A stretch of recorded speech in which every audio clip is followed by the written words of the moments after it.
Caras alunas, caros alunos, vamos continuar a nossa estrutura da Ética Nicômaco, o núcleo da Ética Nicômaco, para entender bem esta fundamentação e este exercício, não é, da ética em Aristóteles, que é a base, digamos assim, né, para tudo, absolutamente tudo o que nós construímos até aqui no nosso curso.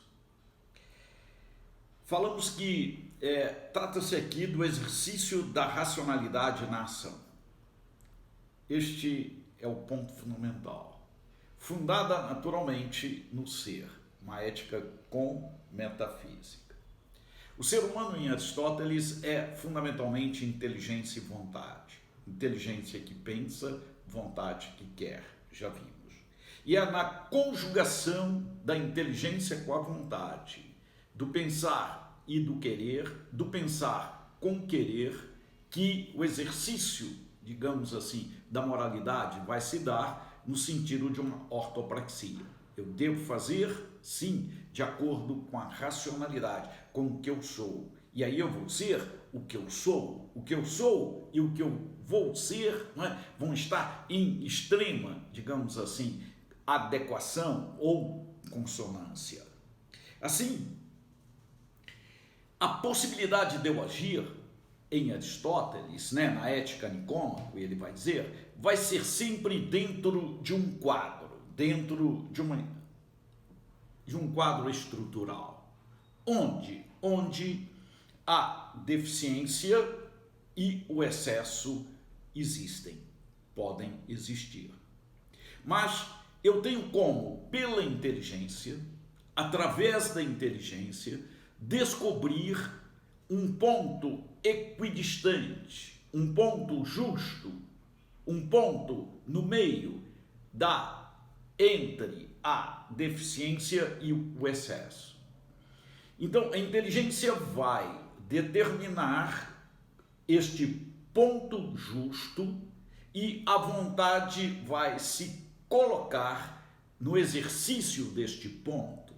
E em a vontade se colocando no exercício deste ponto mediano, deste ponto justo, entre a deficiência e o excesso, possíveis, claro, porque a liberdade pode se exercer assim, pode ser exercida assim, não é? Desta forma, eu vou então me posicionar, e ao me posicionar neste ponto equidistante, dentro deste ponto equidistante com a minha vontade, eu vou entrar, digamos assim, na estrada da felicidade. Esta é a estrada que vai naturalmente me conduzir já ao fim, que é consentâneo, adequado ao meu ser. Assim, existem extremos e existe um meio equidistante que a razão vai descobrir. Nós falamos aqui na Ética da Alimentação, quando lemos, né, demos aquele exemplo, né, com o cientista ético, né, o filósofo ético Peter Singer, né?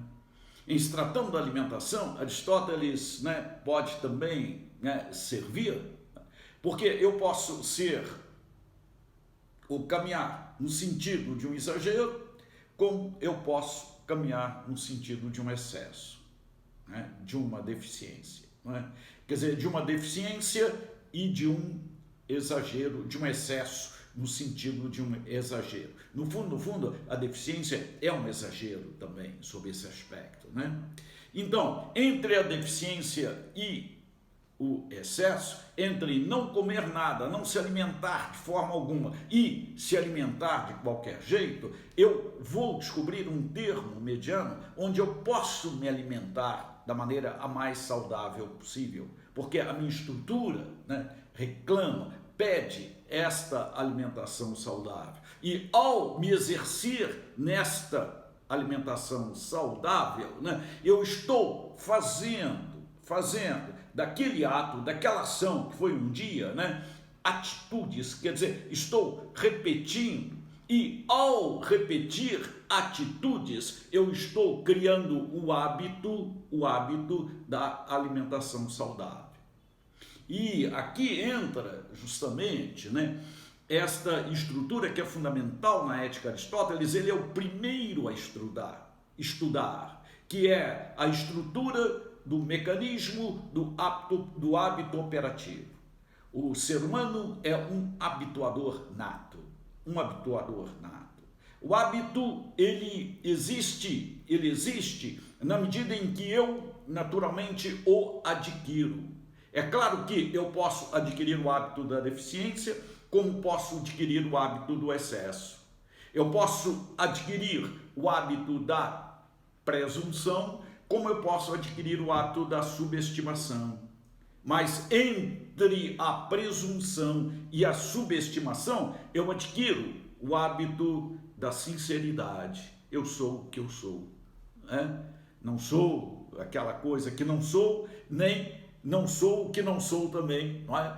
Digamos assim, diante da deficiência. Nem o excesso, nem a deficiência. Nem o exagero, nem a falta, digamos, de solidez, de consolidação, mas é a realidade. Por isso, né, a ética de Aristóteles vai ser sempre uma ética do realismo, da realidade, porque ela vem em consonância com a realidade.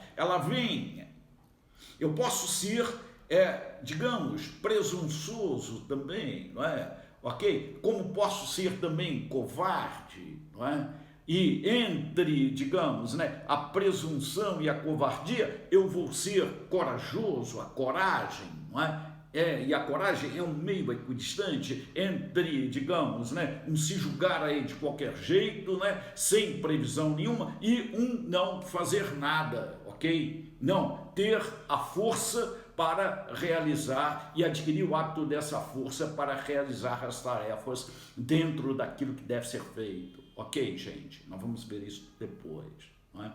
Então, vejam bem, este é o mecanismo, né? Uma razão que vê, uma razão que ilumina justamente o caminho no sentido, né? No sentido certo, né? No sentido certo, nesse sentido da equidistância. E uma vontade que se coloca ali e que vai adquirir aquele hábito. Eu posso sim adquirir um hábito que não é o hábito do meio, o hábito do justo, o hábito da realidade. Posso adquirir outros hábitos, né? Mas são outros hábitos. Quer dizer, o hábito eu vou adquirir, mas Aristóteles vai dizer, adquire então o hábito certo. Né? Veja bem, é assim que se faz.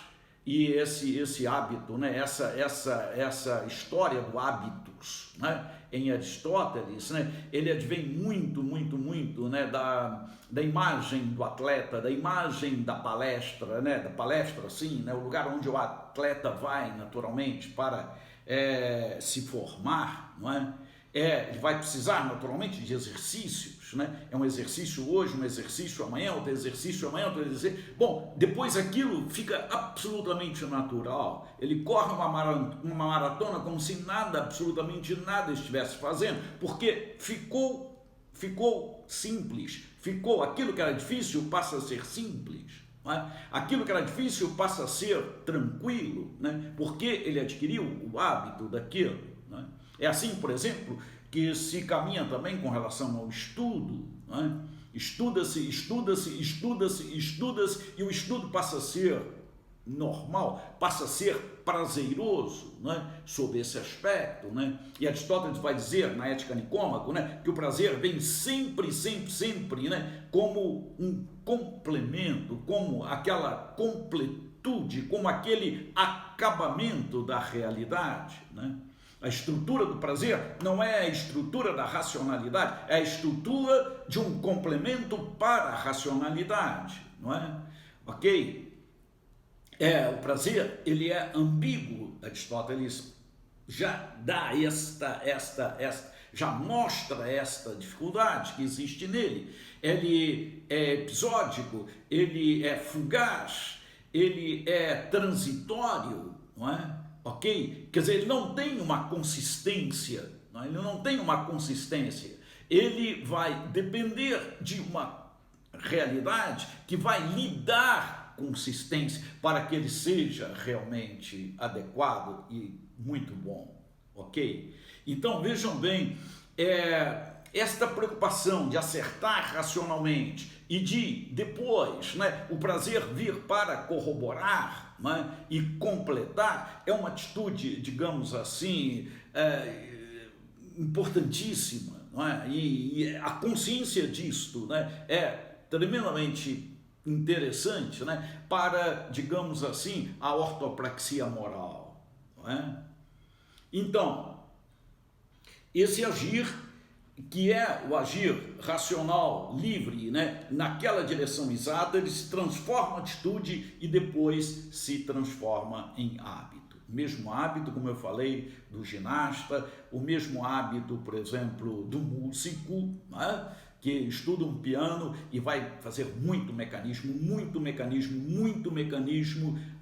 depois toca aquele Liszt fantástico, né? Ok? E aquele Liszt sai de dentro como se nada, absolutamente nada, esforço nenhum fosse feito, né? Porque adquiriu o hábito da execução, adquiriu o hábito do, digamos assim, da execução do piano, do tocar piano. E assim por diante. Isto vale para aprender uma língua, isto vale para tudo, absolutamente tudo. Né? Então, esta é a atitude do hábito operativo. Né? Quer dizer, Aristóteles vai dizer exetus ethos, quer dizer, vejam bem, do costume o costume, nesse sentido, né? Do exercício à realidade. Quer dizer, a realidade ela vem da prática voluntária do exercício, de uma ascesis, de um exercício. No início, um exercício fundamental, que às vezes torna-se difícil, é difícil, mas que depois torna-se muito fácil e vai ser, digamos assim, tão fácil que eu me transformo nele. Por isso que em Aristóteles já começa essa noção, né? Já tem início essa noção do hábito como segunda natureza, não é? Ok? Porque como ele vem no sentido da minha natureza, e ele deve ser assim, entende? Eu me transformo nele, eu sou ele, eu sou o hábito que eu crio, eu me transformo no hábito que eu crio. Então é isso que está em jogo, né? Mais tarde, nós vamos ver, né, na Idade Média, né, e depois, né, já com Agostinho, né, e depois na Idade Média, né, vamos falar de virtudes que são eixais, virtudes eixos da vida moral, né? A virtude já está embutida em Aristóteles, porque a moral de Aristóteles é uma moral de virtudes, né? Quer dizer, a virtude é aquela predisposição que eu adquiro de uma maneira racional para a felicidade, para o bem, para a vida boa, para o bem feliz. É uma predisposição. Toda virtude é isso. Arete, em grego, é o caminho reto, é o caminho certo, é o caminho seguro, é o caminho que eu devo exercer para chegar lá, né? E que depois é transliterado em latim como virtus e que em português é virtude. Por isso que a moral de Aristóteles é uma moral das virtudes, né?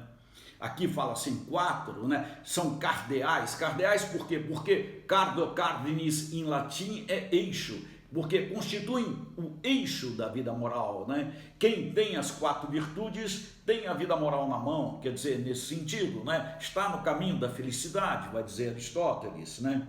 A primeira delas é a prudência, né? Em grego, sofrosine, né? Prudência, né? Quer dizer, o último juízo prático antes da ação, ou melhor, criar a predisposição de pensar antes de agir, nunca agir sem pensar.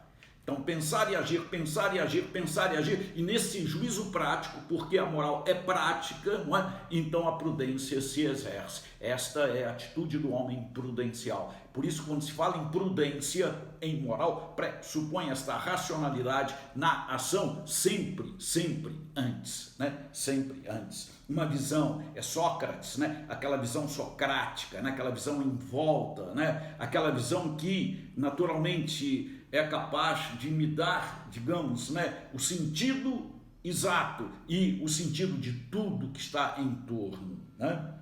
Depois, a fortaleza, né? A fortaleza é justamente aquela atitude aquela de predisposição que me leva a fazer as coisas, na hora em que devem ser feitas, como devem ser feitas, né? Tem a força para isso, né? Ela é tirada da virilidade, a força da virilidade, né? Andros, né? Em grego, é Andreia, esta fortaleza, né? Depois, a temperança, né? Temperança é justamente um meio termo, é a virtude do meio termo, no sentido bom da palavra, é a virtude da adequação, é a virtude da equidistância, né? É a hora do como, né? Como se faz, é isso, né? Sempre, naturalmente, né? Com temperança. E, por fim, a justiça, né?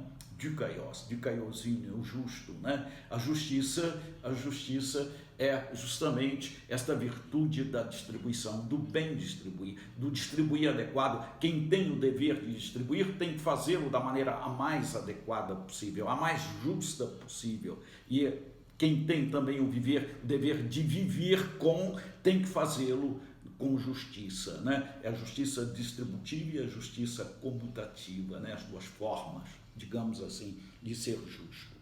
É a chamada rainha das virtudes, né? Então, gente, vejam, na vida política, no último livro de Aristóteles, da Ética Nicômaco, ele trata um pouquinho ali das formas de governo, né?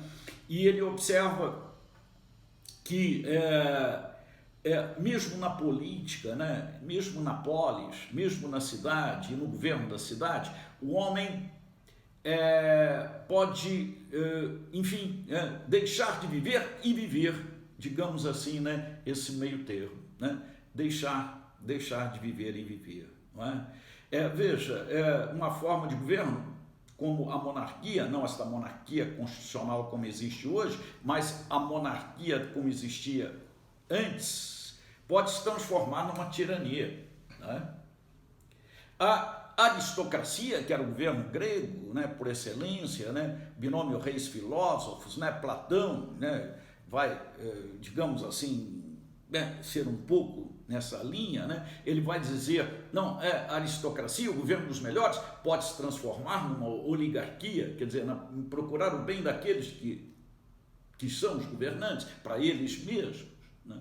E, justamente, a democracia pode virar essa democracia, né? Um demos, né? Todo mundo, tá? Não essa democracia que existe hoje, mas a democracia no sentido de todo mundo mandando, né? Todo mundo governando, pode determinar, digamos assim, ser a primeira determinação de um caos, né? Isso não existe naturalmente, né?